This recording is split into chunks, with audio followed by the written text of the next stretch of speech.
Hey everybody, it's your old pal Paul from Unpacking Magic, and today we're doing a sub $25 budget deck tech.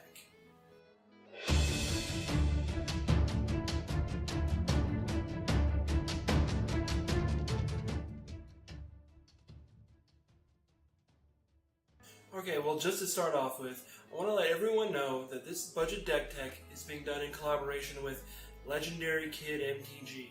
Now his channel is a little bit smaller, and it could really use the community support. So after you get done watching this video, please head over to his channel and watch his budget deck tech video. Make sure you comment on his video, letting him know that I sent you over there.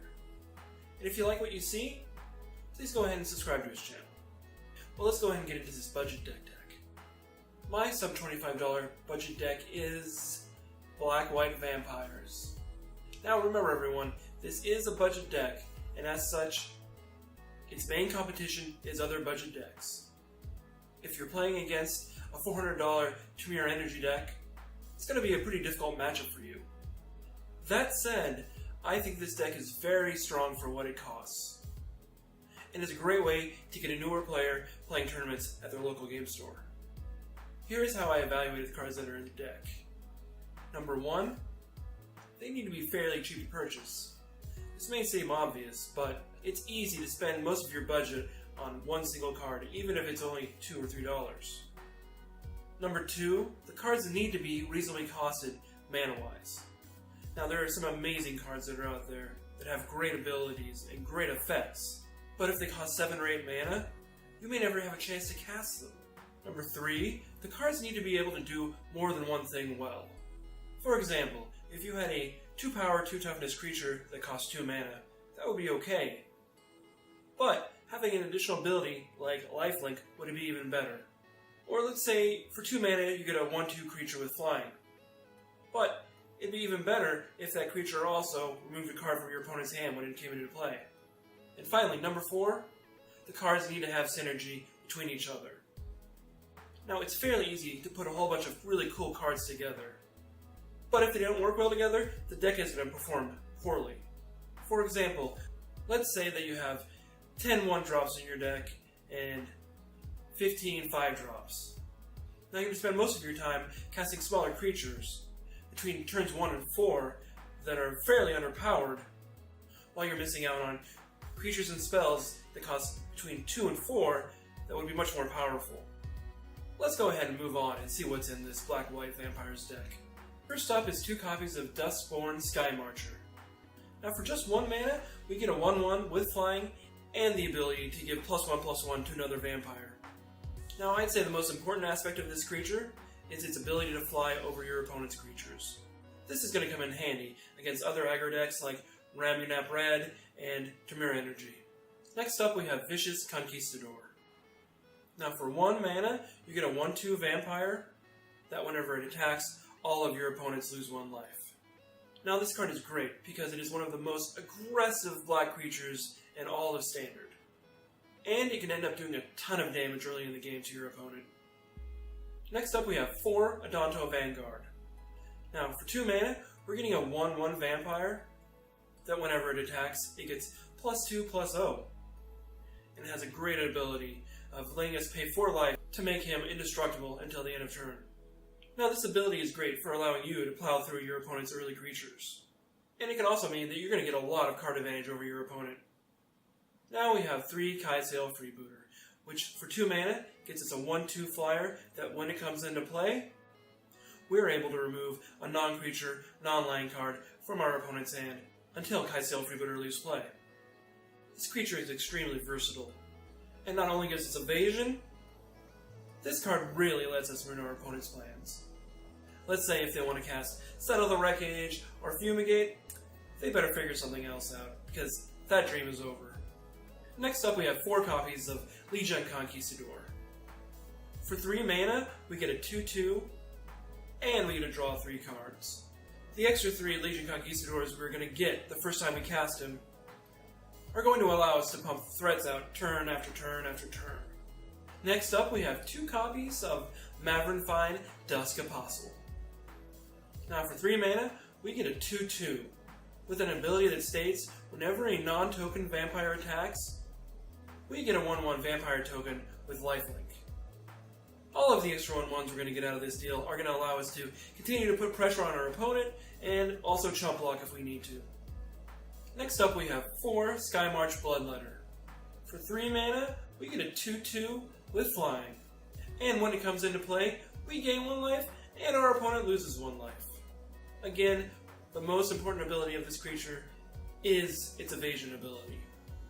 Often, in aggro versus aggro matchups, it's possible for both players to have so many creatures that neither of them can attack. And creatures with evasion, like flying, well, they break those stalemates. Next up we have 4 copies of Sanctum Seeker.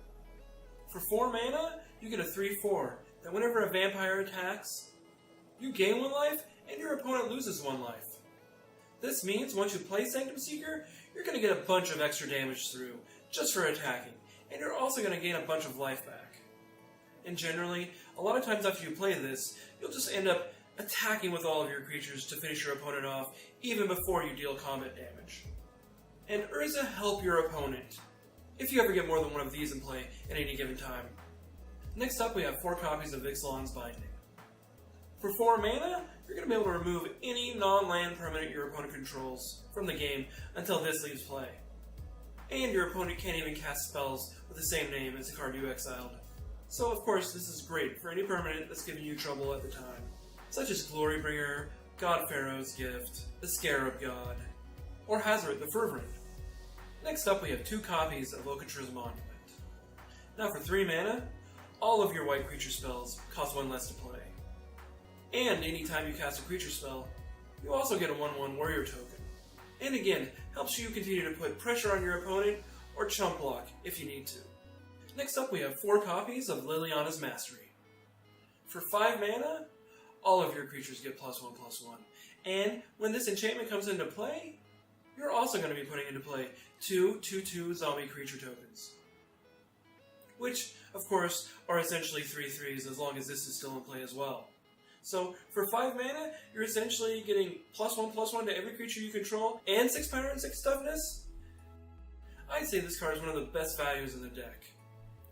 If you're able to get this into play on turn 5, it's really going to shift the momentum of the game into your favor. Next up we have 4 If They're Dead lands, which of course can provide us with colorless mana, black mana, or we can pay 4 mana and sacrifice a desert to put 2 -1/-1 counters on target creature. This card allows us to play a few less removal spells on our main deck, while still allowing us to handle our opponent's creatures. We're also playing 2 copies of Shefet Dunes, which again allows us to get colorless mana, white mana, or use its 3rd ability to pay 4 mana, sacrifice a desert, and then give +1/+1 to all of our creatures until end of turn. Which of course is just another way for us to ensure we get those last few points of damage through to our opponent. Finally, this deck plays 8 swamps and 9 plains. Okay, let's go ahead and take a look at the sideboard. Our first sideboard card is 3 copies of Gideon's Intervention. For 4 mana, we're able to name a card and stop our opponents from casting that card, or if it's already in play, preventing all its damage to us and permanents that we control. This card is particularly good against threats that we can't handle otherwise, like Bristling Hydra, Hazoret, God Pharaoh's Gift, and the Scarab God. Next up we have 4 copies of Duress. For 1 mana, we're able to remove a non-creature, non-land spell from our opponent's hand. We're generally going to be bringing this in against control decks, like blue-white, blue-black, and certainly any deck that's playing Approach of the Second Sun.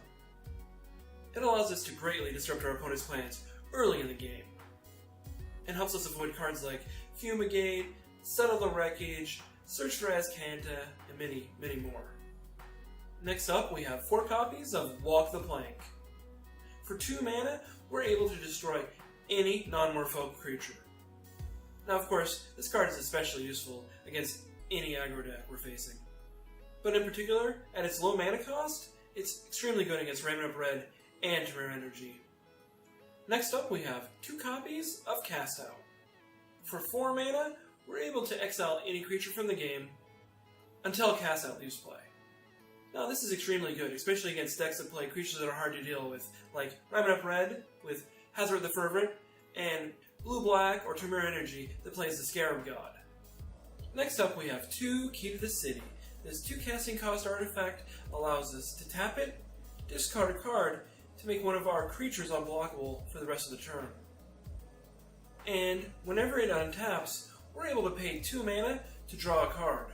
We're going to be sideboarding this in mostly against creature-heavy decks, because the extra evasion ability that it gives our creatures will allow us to break stalemates on the board. This card essentially also lets us cycle through our deck, discarding cards that may not be very good at the moment for a card that possibly could be better during the next turn. So a lot of you are probably wondering how much this deck would cost to build. And I'm glad to tell you that on TCGplayer.com, you're going to be able to build this with shipping to the US for $24.28 as of December 5th, 2017. Let's go ahead and move on to some sideboarding suggestions. Against energy-based decks like Temur, Sultai, and 4-color energy, I'd suggest the following. Add 1 Key to the City, 4 Walk the Plank, and 2 Cast Out. Go ahead and sideboard out 2 Liliana's Mastery, 4 Vicious Conquistador, and 1 Sanctum Seeker. The reason we're sideboarding this way is because we need extra creature removal against Longtusk Cubs, Glory Bringers, and Whirler Virtuosos. Again, Key to the City is going to help us break any creature stalemates that might occur as well. Also, a few cards that your opponent might play that you're going to want to look out for are Longtusk Cubs and Glory Bringers. If a Longtusk Cub gets out of control and gets too big, it's going to do a lot of damage to you. Also, a Glory Bringer can clear your board and finish you off quickly. So I would recommend making sure you save some of your removal spells for these 2 cards specifically. Okay, let's go ahead and move on to the Blue-White Gift matchup. I would sideboard in 1 Key to the City, 2 Walk the Plank, and 2 Gideon's Intervention. And I would sideboard out 2 Liliana's Mastery, 1 Sanctum Seeker, and 2 Vicious Conquistador. The reason we're sideboarding like this is because this deck plays a moderate number of creatures, so we're going to want to bring in a few extra removal spells to handle that. And Gideon's Intervention is useful against problem cards like God Pharaoh's Gift and Fumigate. And you're definitely going to want to watch out for those 2 cards. Try to save an Ixalan's Binding for God Pharaoh's Gift, and make sure you use Gideon's Intervention to cut off Fumigate. Okay, let's go ahead and take a look at the sideboarding suggestions for Approach of the Second Sun decks. I would sideboard in 4 Duress and 3 Gideon's Intervention. And I would sideboard out 2 Duskborn Sky Marcher, 2 Vicious Conquistador, 2 Liliana's Mastery, and 1 Sanctum Seeker. The reason we're sideboarding this way is because our opponent's deck contains a lot of spells that can be very bad for us. So we're using Duress to get those spells out of our opponent's hands, and Gideon's Intervention to stop our opponent from casting those spells. As far as cards to look out for, the top priority is Approach of the Second Sun, and a close second is Settle the Wreckage. So make sure you use your Duresses to get rid of those, and use your Gideon's Interventions to ensure that they can't cast them. Alright, onto the Rabbit Up Red matchup. I would sideboard in 2 Key to the City and 4 Walk the Plank. And I would take out 3 Kitesail Freebooter and 3 Liliana's Mastery. We're sideboarding this way because we need more early creature removal and evasion for our own creatures. We're sideboarding out Kitesail Freebooter because in general, it's a wasted card since Rabbit Up Red has so many burn spells that can kill him. We're sideboarding out Liliana's Mastery because at 5 mana, it's just too slow against Rabbit Up Red, and we need more spells that are going to affect the game early. If you don't have early defenses, Rabbit Up Red can easily overrun you. Well, that's it for the budget deck tech. Everybody, please remember to head on over to Legendary MtG Kid's channel. Now remember, he is just starting out, and in general his videos are pretty short. But please, head over to his channel and take a look at his deck tech video. Leave a comment there letting him know that I sent you over. And if you have any suggestions for him on how he can improve his channel, please go ahead and leave a comment about that as well. Also, please go ahead and remember to comment on this video. Let me know what you think about this deck. Are there any cards that you can think of that might improve it? How do you think it might fare at your Friday Night Magic tournament? If you enjoyed the video, please go ahead and hit the like button. If you haven't subscribed yet, go ahead and hit that subscribe button for more videos like this in the future. And please, go ahead and share this video on all of your social media networks, like Facebook and Twitter. When you do that, it helps our channel grow. Well, thanks a lot for watching, and stay tuned for more content like this.